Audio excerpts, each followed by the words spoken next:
Lee Taman looked out the window of his spaceship at the strange world below. The planet looked like a giant crystal ball floating in space. Purple and blue lights danced across its surface like frozen lightning. After 20 years as Earth's best diplomat, he had seen many alien worlds, but nothing like this. "Ambassador, we're ready to land," said Park Nara from behind him. She was his cultural expert, a smart woman who could figure out alien customs faster than anyone else. Next, to her stood Kim Hoseok, their military guard. He looked nervous, which was unusual for him. "The Velnari are different from other aliens we've met," Nara continued. "They judge everything by how beautiful it looks. Their whole society is built around beauty contests, art competitions, and who looks the most amazing." Taman nodded. He had read the reports during their long journey here. The Velnari Empire controlled 17 star systems. They had never lost a war because other aliens would look at them and simply give up fighting. Some said they were too beautiful to fight against. Their ship, the Harmony's Edge, landed on a platform made of what looked like solid rainbow. Taman had never seen anything like it. The material seemed to glow from the inside, shifting between colors that humans didn't even have names for. "Remember," Taman told his team, "we're here to make friends, not enemies. Earth needs allies, and these people could help us explore the galaxy." They stepped out of their ship. The air smelled like flowers and tasted sweet. The sky above them swirled with colors that moved like slow water. Buildings rose around them like frozen music, each one more beautiful than the last. A group of Velnari approached them. Taman tried not to stare, but it was hard. They looked like living statues made of precious stones and metals. Their skin reflected light in ways that made his eyes water. They moved like dancers, each step creating small musical notes in the air. The leader of the group was clearly the most important. She was taller than the others, and light seemed to bend around her like she was a star. When she spoke, her voice sounded like singing. "Welcome, humans from Earth," she said. "I am Queen Velara Sithna, ruler of the Velnari Empire. We have waited long to meet your kind." Taman bowed politely. "Your Majesty, I am Ambassador Lee Taman. We're honored to be here. Thank you for inviting us to your beautiful world." The Queen smiled, and for a moment, Taman forgot how to breathe. Her smile was like watching a sunrise and sunset happen at the same time. He forced himself to stay calm and professional. "Come," the Queen said. "Let us show you our palace.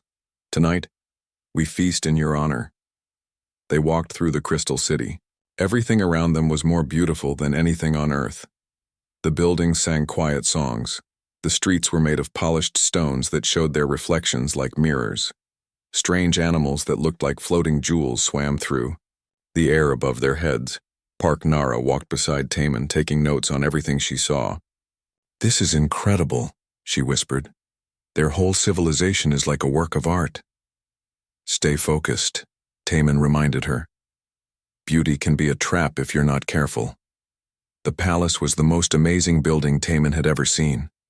It rose into the sky like a frozen waterfall made of light. Inside, the walls showed moving pictures of the Velnari's history. Great battles, beautiful ceremonies, and the rise of their empire played out in living color. That evening, they sat down to dinner in a hall that seemed to be carved from a single massive crystal. The food was unlike anything they had ever tasted. Each bite created different colors in their mouths and made them hear soft music. "Tell me about Earth," Queen Velara said to Taman. "What is your world like?" "It's beautiful in its own way," Taman replied. "Not like here, but we have oceans, mountains, forests, many different kinds of beauty." "And your people? Are they beautiful?" Taman thought carefully before answering. "We think so, but we believe beauty comes from many things. How someone acts, how they think, how they help others, not just how they look." The Queen seemed surprised by this answer. "Interesting. For us, appearance and worth are the same thing. The most beautiful among us leads. The most beautiful gets the best of everything." "That's one way to do things," Taman said politely. "Every species has its own customs." As the dinner continued, the Queen kept looking at Taman with curiosity. She seemed to be studying him like he was a puzzle she couldn't solve. "Tomorrow," she said finally. "I want you to meet my daughter, Princess Lysandra. She is the most beautiful being in our empire, perhaps in the galaxy." Kim Hoseok leaned over to whisper in Taemin's ear, "Be careful, Ambassador. I think she's planning something." The next morning, Taemin was brought to a garden that looked like it was made of living rainbows. Flowers from dozens of different worlds grew there, each one more amazing than the last. In the center of the garden sat a figure that made Taemin stop walking. Princess Lysandra was beautiful beyond anything he had imagined possible. She looked like someone had taken starlight and given it a shape.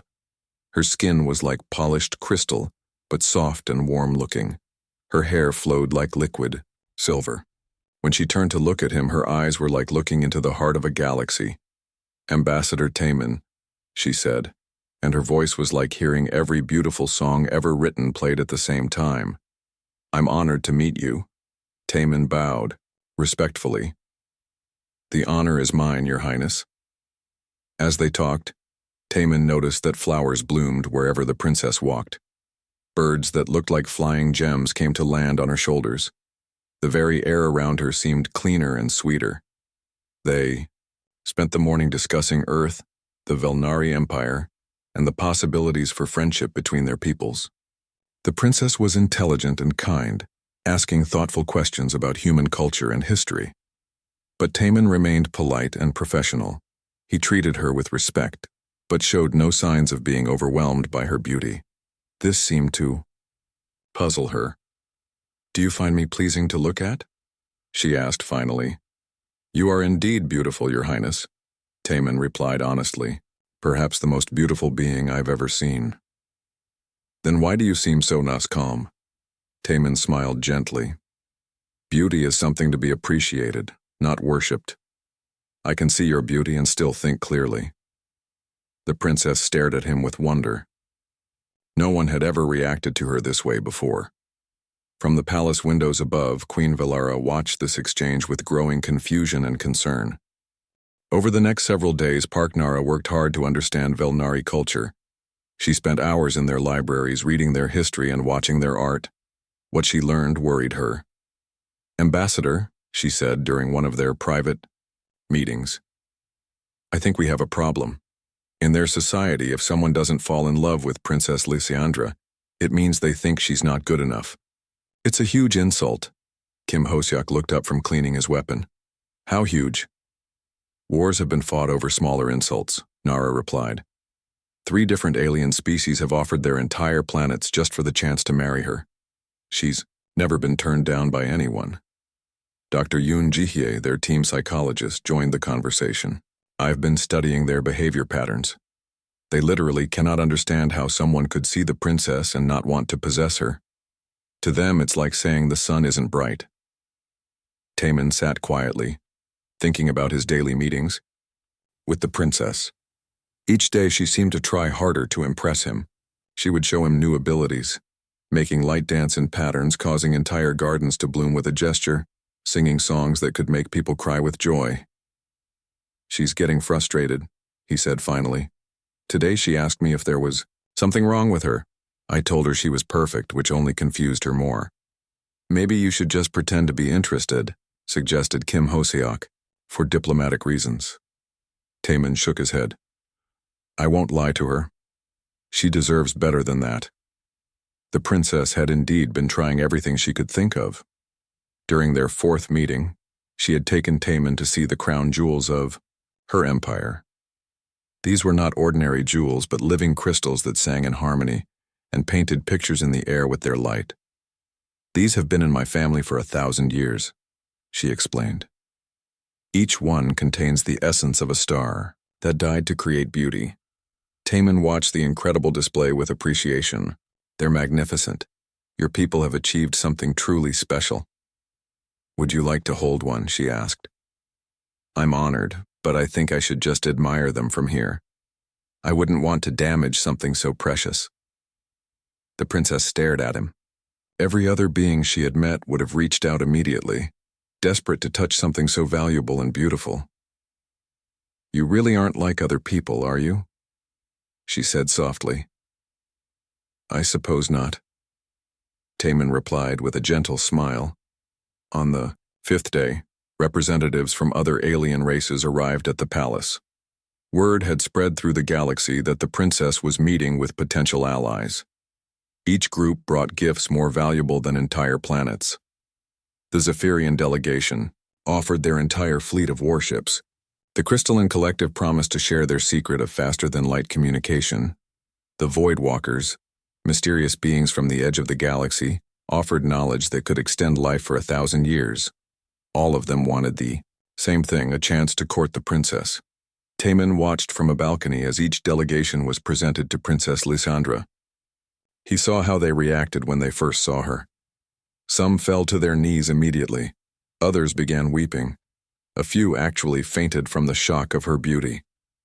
"It happens every time," said a voice behind him. He turned to see Captain Ryu Sujin, commander of their escort ship. She had come down from orbit for a security briefing. "What happens?" Taman asked. "They see her and lose their minds. I've been monitoring their communications. Half of them are already planning to attack the others, to eliminate competition. The other half are trying to figure out what they can sell to afford better gifts." "And the princess?" "She looks bored," Captain Ryu observed. "I think she's tired of people falling over themselves around her." That evening, there was another great feast. The visiting aliens competed to impress the princess with stories of their victories, their riches, and their power. Each one promised her everything they owned if she would only smile at them. Princess Lysandra sat politely through it all, but Taman could see she wasn't enjoying herself.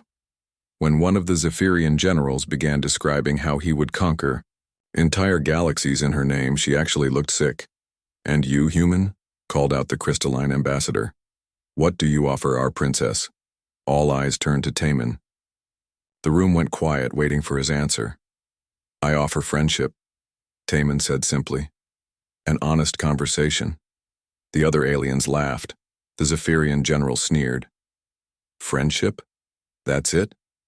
We offer worlds and you offer words?"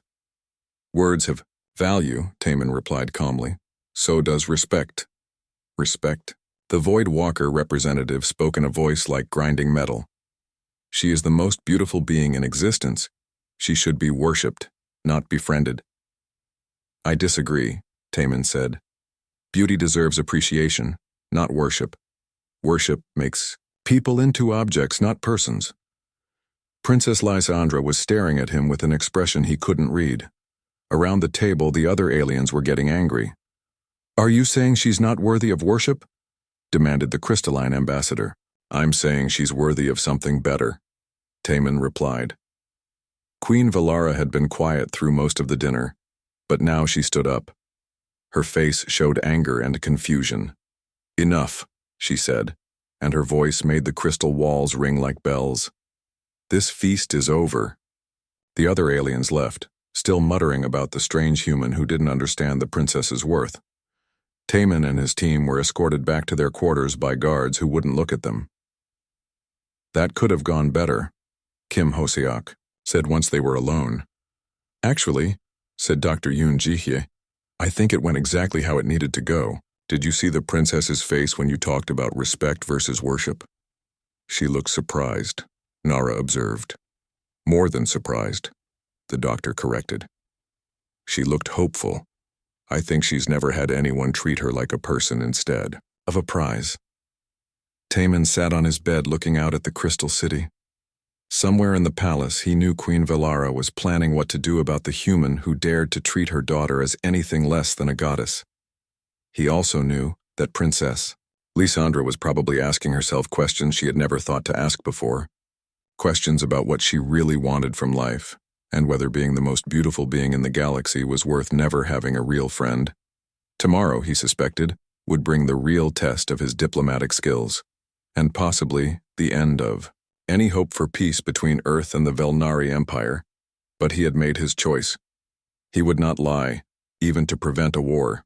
Some things were more important than easy answers. The summons came at dawn. 2 Velnari guards, their crystal armor gleaming like captured lightning, stood at the door of Taman's quarters. Their faces were hard to read, but their body language spoke of barely controlled anger. "The Queen commands. Your presence, one of them said in a voice like breaking glass. Come alone. Kim Hoseok stepped forward. Ambassador, I should come with you. No, Taemin replied calmly. This is something I need to face myself. Park Nara grabbed his arm. Taemin, this could be dangerous. Their cultural files show that previous insulters to the royal family were dealt with harshly. I haven't insulted anyone, Taemin said. I've only been honest. Dr. Yoon Ji-hye looked worried. In their culture, that might be the same thing. The guards led him through corridors he hadn't seen before. These passages were darker, more serious than the beautiful halls where he had walked with the princess. The walls here showed images of Velnari military victories, conquered worlds, and defeated enemies. They stopped before enormous doors made of what looked like solid starlight. The guards gestured for him to enter alone. The crystal throne chamber was the most impressive room Taemin had ever seen. The ceiling disappeared into darkness above, while the walls seemed to stretch into infinity on all sides. In the center, on a throne carved from a single massive crystal, sat Queen Valara Sithna. But this was not the polite, welcoming queen he had met before. This was a ruler whose empire spanned 17 star systems, whose armies had never known defeat. Power radiated from her like heat from a star. Approach, she commanded. Taemin walked forward, his footsteps echoing in the vast chamber. He stopped, at what seemed like a respectful distance, and bowed, Your Majesty. Do you know why you're here, human? I assume it concerns your daughter, Your Majesty. The queen stood up from her throne. As she did, the crystal began to glow brighter, and the temperature in the room seemed to drop. My daughter, she said, each word sharp as a blade, is the most perfect being ever created. She is the crown jewel of our empire, the pride of our people, the envy of every species we have ever encountered. Taemin remained silent. The Zephyrian Empire offered their entire fleet for one dance with her. The Voidwalkers, who have never bowed to anyone, prostrated themselves before her image. The Crystalline Collective wrote songs about her beauty that are sung across 100 worlds. The queen began walking down the steps from her throne, her anger building with each step. Warlords have ended conflicts just to gain an audience with her. Entire civilizations have changed their ways, abandoned war for art, simply because her beauty inspired them to become better than they were. She stopped directly in front of Taemin, close enough that he could feel the power radiating from her crystalline form. And you, she said, her voice now dangerously quiet. You sit in her presence like you're discussing the weather. You look at her like she's ordinary. Your Majesty, I would never— Human! The queen's voice exploded through the chamber, like thunder. The crystal walls rang with the force of it. Why don't you love my daughter? The question hung in the air between them.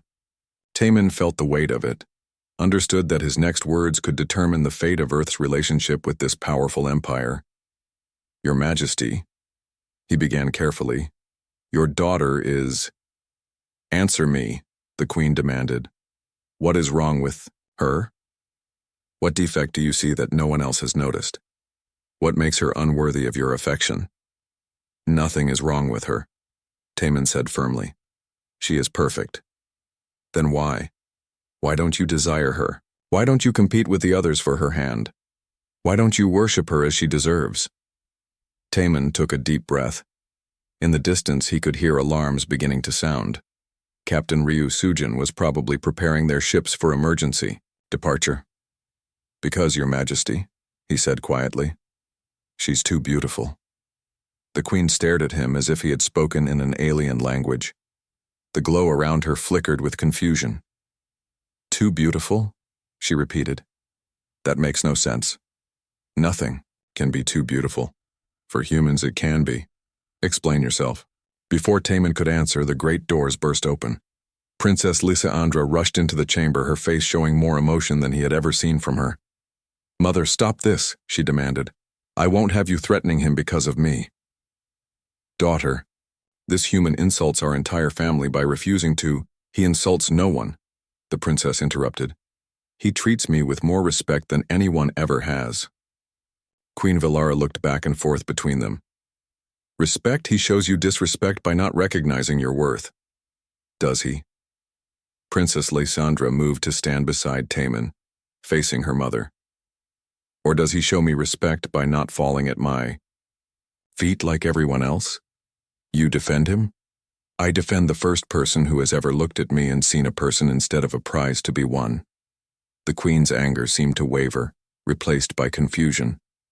I don't understand. How can beauty be a barrier to love?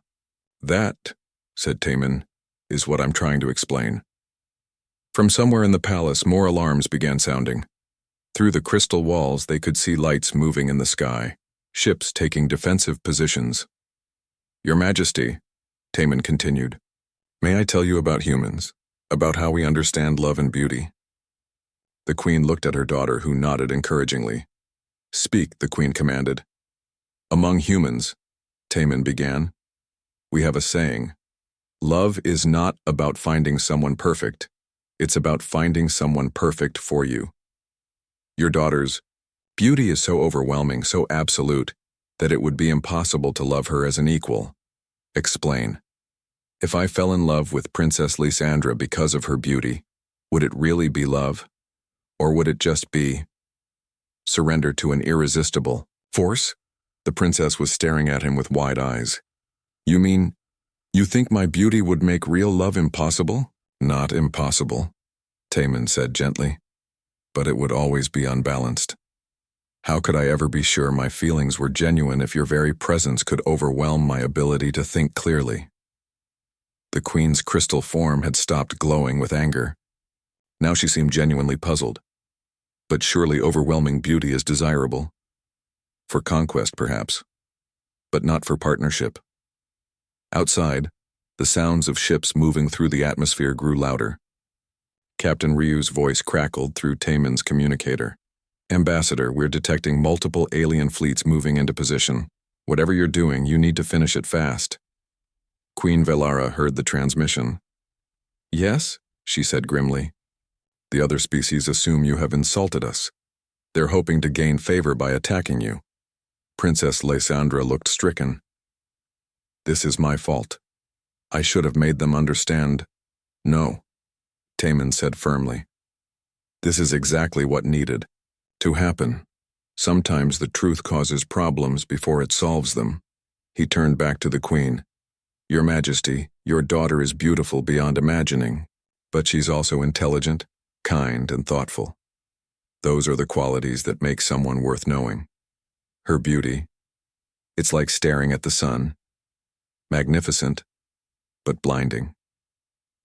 The Queen was quiet for a long moment, processing this alien concept. Finally, she spoke. You're saying that to truly love my daughter, someone would need to see past her beauty to the person beneath? I'm saying that to truly love anyone, you have to see them as they really are. All of them, not just the parts that take your breath away. The princess stepped forward. And you see me that way? Taman smiled at her. I see someone who's spent her whole life being told she's perfect, but who's never been allowed to just be herself. I see someone who's lonely in a way that most people couldn't imagine. And I see someone who deserves better than worship. What do I deserve? She asked softly. You deserve to be known, really known, by someone who chooses to care about you, not someone who can't help themselves. The alarms outside grew louder. Through the walls, they could see weapon charges building as the various alien fleets prepared for battle. Queen Velara looked at her daughter, then at Taman, then at the approaching war that threatened to destroy everything. Human, she said, slowly. I think I'm beginning to understand, and I think we need to talk more, but first we need to stop a war. The communication chamber filled with holographic images as alien fleets positioned themselves around the Velnari homeworld. The Zephyrian armada, sleek and deadly, took formation on the left. The crystalline collective's geometric ships created perfect patterns on the right. The Voidwalkers' dark vessels seemed to absorb light itself as they moved into attack position. They're not here to help us, Captain Ryu Sujin reported from orbit. Intelligence suggests they think the human delegation insulted the royal family. They're positioning to destroy our ships and claim credit for defending Velnari honor. Queen Velara watched the displays with growing concern. Fools. They understand nothing. Can you call them off? Asked Kim Hosiak, who had arrived with the rest of the human team.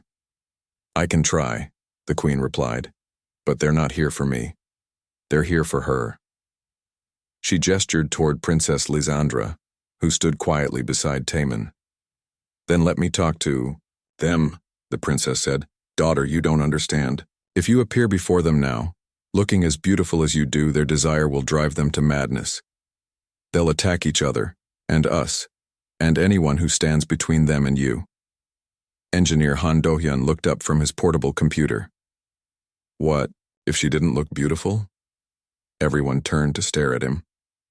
What do you mean? Asked Dr. Song Minho, the team's linguist. Well, Han continued nervously, I've been studying Velnari biology. Their beauty isn't just physical, it's partly energy-based. They project an aura that affects how others perceive them. What if the princess could turn it off? Princess Lysandra looked intrigued. Turn off my beauty? Not permanently, honey, explained quickly. Just suppress the energy projection temporarily. You'd still be yourself, but others wouldn't be overwhelmed by your appearance. Is that possible? Taman asked. The princess concentrated, and slowly, the air around her began to change. The soft glow that always surrounded her dimmed. The musical quality that accompanied her movements faded. The flowers in the nearby garden stopped blooming toward her. When the change was complete, she still looked beautiful, but in a way that didn't hurt to look at. Her beauty was now something that could be admired rather than something that commanded absolute surrender. How do I look? She asked Taman. He smiled. Like yourself. But now I can actually see you clearly. For the first time since he had met, Princess Lysandra looked nervous. Do you still find me attractive? More than before, Taman said honestly. Because now I can choose to find you attractive, instead of being forced to. Queen Velara watched this exchange with fascination and growing understanding. This is what you meant, isn't it? About choice versus compulsion? Yes, Your Majesty. When someone's beauty is so overwhelming that it controls how others think and feel, it removes the possibility of genuine connection. Communications Officer. Lee So-hee looked up from her station. Ambassador, the alien fleets are demanding to speak with the Queen. They want to know if the human delegation has been dealt with.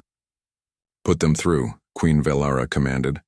Multiple holographic displays activated, showing the commanders of the various fleets. Each alien leader looked ready for war. Your Majesty, growled the Zephyrian general, we have come to avenge the insult to your daughter's honor. Give us permission to destroy these humans who dared to refuse her perfection. There has been no insult, the Queen replied firmly.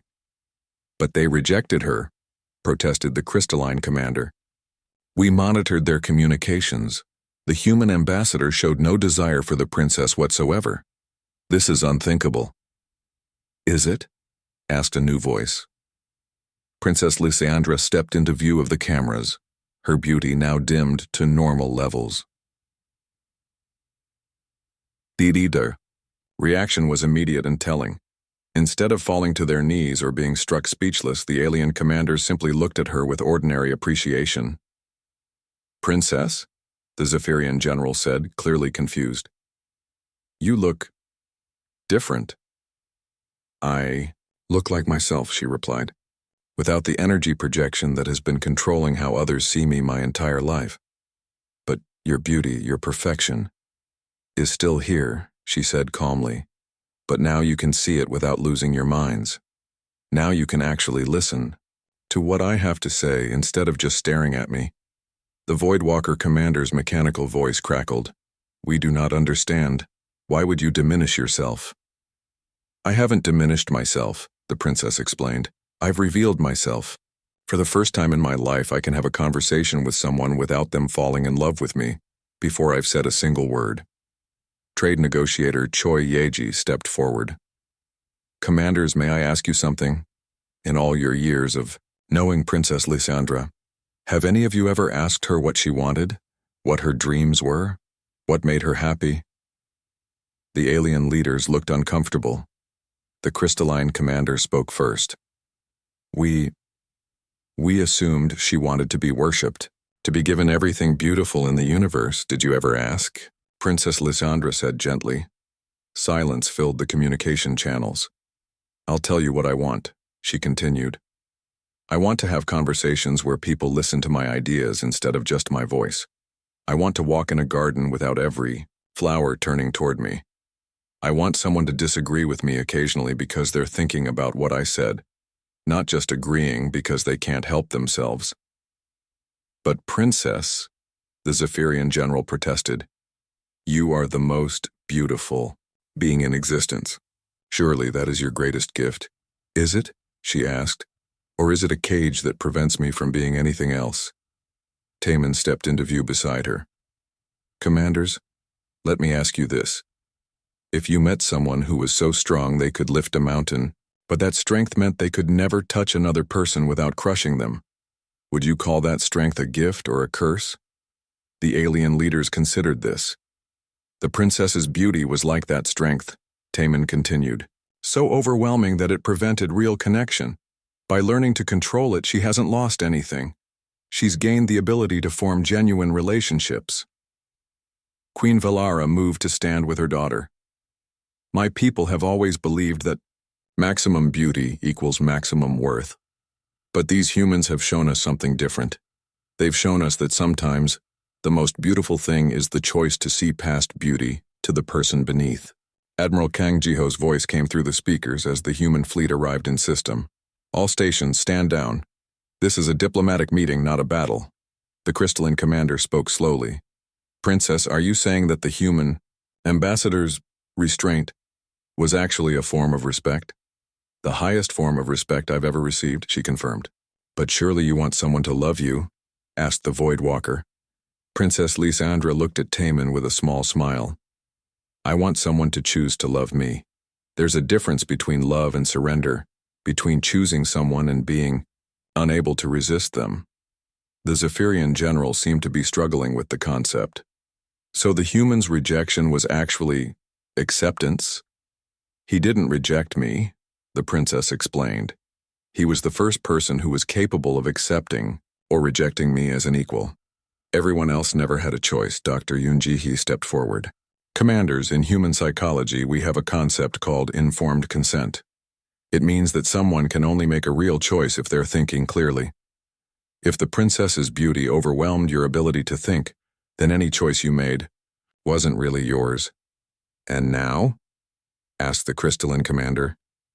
Now you can choose, Princess Lysandra said. You can decide what you really think of me based on who I am, not what I look like. You can agree with me or disagree with me. You can be my friend or my ally or just someone who respects me from a distance. But whatever you choose, it will be your choice. The alien commanders looked at each other, then back at the princess. This is unprecedented, admitted the Zephyrian general. Yes, said Queen Valara. It is, and that's exactly why we need to explore this new way of thinking. 3 months later, Taman stood in the same crystal garden where he had first met Princess Lysandra. But everything was different now. The garden still bloomed with flowers from across the galaxy, but they no longer all turned toward the princess when she walked by. Instead, they grew naturally, creating a more balanced and peaceful beauty. The Zephyrian delegation left this morning, Princess Lysandra told him as she approached. She still looked beautiful, but now it was a beauty that invited conversation rather than demanded worship. They're actually excited about the philosophy exchange program. And the Crystalline Collective? Taman asked. They want to send their best thinkers to Earth to study human concepts of choice and free will. Apparently, they've never considered that their perfectly ordered society might be missing something important. They walked together along paths that had been redesigned over the past months. Instead of showcasing maximum beauty, the gardens now showed many different types of beauty, some bold, some subtle, some that had to be looked for to be found. Oh, what about the Void Walkers? Taman asked. Princess Lysandra laughed, a sound that was still musical but no longer so perfect that it stopped people from thinking. They're the most interesting case. It turns out that when you remove the compulsion from beauty, they actually prefer subtle, hidden forms of art. They're planning to create the galaxy's first anti-beauty museum. Anti-beauty? Beauty that you have to work to see. Beauty that doesn't overwhelm but rewards those who take time to look closely. They think it's revolutionary. They sat on a bench that faced toward the Crystal City. In the distance, construction was underway on new buildings designed according to human principles, structures that were beautiful but not overwhelming, impressive but not dominating. "How are your people adjusting to all this?" Taman asked. "Better than I expected," the princess admitted. It turns out that many of them were secretly tired of the beauty competitions and constant comparisons. They're excited to explore other forms of achievement. Queen Velara approached them, accompanied by Park Nara and several Velnari advisors. The queen had changed too over these months. She still radiated power and authority, but now it felt more like strength than intimidation. "Ambassador," the queen said, "I have news from the council. They've voted to accept your proposal." Taman raised an eyebrow. "All of it? The joint exploration program, the cultural exchange, the philosophy academies, even the experimental colony, where humans and Velnari will live together as equals. All approved," Park Nara grinned. "The first ships leave next week. We'll have human philosophers teaching on Velnari worlds and Velnari artists learning about human concepts of beauty and choice on Earth." "What changed their minds?" "Taman," asked the queen. "Results," she replied simply. "When Lysandra began appearing in public with her beauty controlled, something unexpected happened. Instead of our people being disappointed, they were relieved. Many of them came forward to say they had always wanted to talk to her but were too overwhelmed to approach." Princess Lysandra nodded. "I had more real conversations in the first week than I'd had in years before. People started asking my opinions on things other than art and beauty. They wanted to know what I thought about science, politics, philosophy. And," Taman prompted, "and I discovered I had opinions about those things, strong ones. I'd just never been able to express them because everyone was too busy staring at me to listen." Captain Ryu Sujin joined them, along with Dr. Song Minho and engineer Han Do-hyun. "The Joint Defense Fleet is ready for its first patrol," the captain reported. "Humans and Velnari working together protecting the trade routes." "Any problems with the mixed crews?" Taman asked. "Surprisingly, no," Captain Ryu replied. "Turns out that when Velnari aren't overwhelming everyone with their beauty, they're actually very practical and easy to work with." "Who knew?" Dr. Song. Minho looked excited. "Ambassador, you should see the linguistic developments.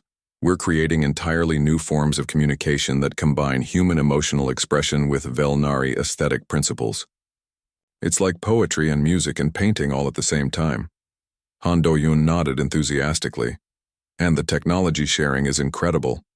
Velnari aesthetic engineering combined with human practical design is producing things neither of our species could have imagined alone." Communications Officer Lee So-hee approached the group with a tablet. "Ambassador, incoming message from Earth. The President wants a full report on the success of the mission." "Tell her," Taman said, "that we've achieved something better than a standard alliance. We've created a genuine partnership between species who can learn from each other." As the others dispersed to handle their various responsibilities, Taman and Princess Lysandra remained in the garden. The sun was setting, painting the Crystal City in gentle colors that were beautiful without being overwhelming. "Can I ask you something?" the princess said. "Of course. That first day when you said I was too beautiful. Did you know this would happen? Did you plan for me to discover I could control my appearance?" Taman considered the question carefully. "No, I didn't plan any of this. But I hoped for something. Like it." "What do you mean?" "I believed that underneath all that overwhelming beauty was a person who deserved to be known for who she really was. I just didn't know how to reach that person." Princess Lysandra smiled. "And now?" "Now I know her. And she's even more beautiful than I imagined. Not because of how she looks, but because of who she is. Is that your human philosophy of love? That someone becomes more beautiful when you know them better? One version of it, Taman agreed. Real beauty grows over time instead of hitting you all at once. They sat in comfortable silence as the stars began to appear overhead. Ships moved between the planets, human vessels and Velnari craft working together, exploring new worlds and building new friendships across the galaxy. Taman, Princess Lysandra said quietly. Yes? Thank you. For what? For being the first person who was strong enough to see past my beauty to the person underneath, and for being patient enough to wait for me to find that person too. He smiled. Thank you for being brave enough to let people see the real you. Do you think... She hesitated. Do you think we could be friends? Real friends? I thought we already were. She laughed. You're right, it's just... I've never had a real friend before. I wasn't sure how it worked. It works like this, Taman said simply. Two people who choose to care about each other, who see each other clearly, and who help each other become the best versions of themselves. That sounds wonderful. It is. Above them, the stars shone with steady light. Beautiful, but not overwhelming. Just bright enough to guide travelers through the darkness, showing them new worlds and new possibilities. In the months that followed, the friendship between Earth and the Velnari Empire would grow into something unprecedented in galactic history. Not a partnership based on fear, or greed, or overwhelming attraction, but one built on mutual respect, shared curiosity, and the revolutionary idea that the most beautiful relationships are those chosen freely by people who see each other clearly. And, at the center of it all was a simple truth that Taman had understood from the beginning. Sometimes the greatest act of love is having the strength to look past the surface to the person beneath, and the wisdom to know that real beauty is something that grows over time, rather than something that strikes you down at first sight. The galaxy would never be the same, and that was exactly as it should be.